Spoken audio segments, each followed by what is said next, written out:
తిరుమల శ్రీవారి దర్శనానికి భక్తులు పోటెత్తారు. టోకెన్ లేని భక్తులకు స్వామివారి దర్శనానికి 24 గంటల సమయం పడుతుంది. వైకుంఠం కాంప్లెక్స్, నారాయణగిరి ఉద్యానవనంతో పాటు శిలాతోరణం వరకు భక్తులు క్యూ లైన్లో వేచి ఉన్నారు.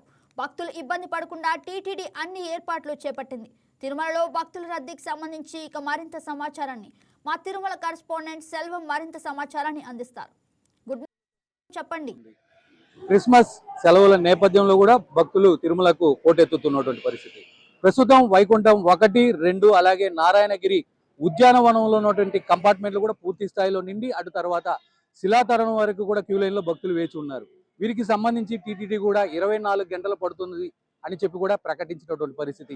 ఇదే నేపథ్యంలో ఎవరైతే ఈ సర్వదర్శనం టోకన్లు తీసుకుంటారో వాళ్ళకి సంబంధించి కూడా సుమారు 6 నుంచి 7 గంటల సమయం పడుతుందని, అదేవిధంగా 300 రూపాయల ప్రత్యేక ప్రవేశ దర్శనం టోకన్ కలిగిన భక్తులకి 4 నుండి 5 గంటల సమయం పడుతుందని కూడా టీటీడీ ప్రకటించినటువంటి పరిస్థితి.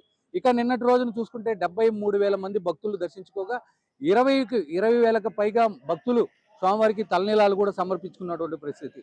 ప్రస్తుతం మనము అలిపిరి ప్రాంతంలో ఉన్నాం. ఇక్కడ చూసుకోవచ్చు, ఏదైతే కూడా అలిపిరి ప్రాంతం తనిఖీ కేంద్రంలో కూడా వాహనాలు కూడా బారులు తీరినటువంటి పరిస్థితి. సుమారు ఇక్కడ ప్రతి వాహనాన్ని కూడా క్షుణ్ణంగా తనిఖీలు చేసిన అనంతరం కూడా ఇటు టీటీడీ తిరుమలకు అనుమతిస్తున్నటువంటి పరిస్థితి.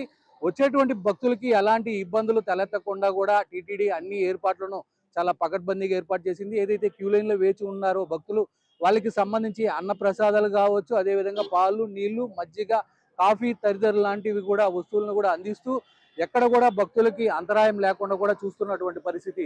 దీనికి సంబంధించి చూసుకుంటే మాత్రం ప్రధానంగా భక్తులకి ఎలాంటి ఇబ్బందులు తలెత్తకుండా కూడా టీటీడీ ప్రత్యేక చర్యలు చేపడుతుంది. మరోపక్క చలి తీవ్రత అధికంగా ఉన్న నేపథ్యంలో కూడా భక్తులు దానికి సంబంధించి స్వెటర్లు, మఫ్లర్లు కూడా తీసుకొని వచ్చి కూడా ఇటు స్వామివారిని దర్శించుకొని తిరుగు ప్రయాణం అవ్వాలంటే, ఏదైతే చలి తీవ్రతగా అధికంగా ఉన్న నేపథ్యంలోనే ఈ తగు జాగ్రత్తలు కూడా పాటించాలని కూడా టీటీడీ చెప్తున్నటువంటి పరిస్థితి. మరోపక్క ఈ వయోవృద్ధులు కావచ్చు, చంటి పిల్లలు కావచ్చు, వీళ్ళకి సంబంధించి కూడా తగు జాగ్రత్తలు తీసుకోవాలని కూడా ప్రధానంగా చెప్తున్నటువంటి పరిస్థితి ఉంది. ఇది మొత్తానికి ప్రస్తుతం తిరుమలలో ఉన్నటువంటి పరిస్థితి.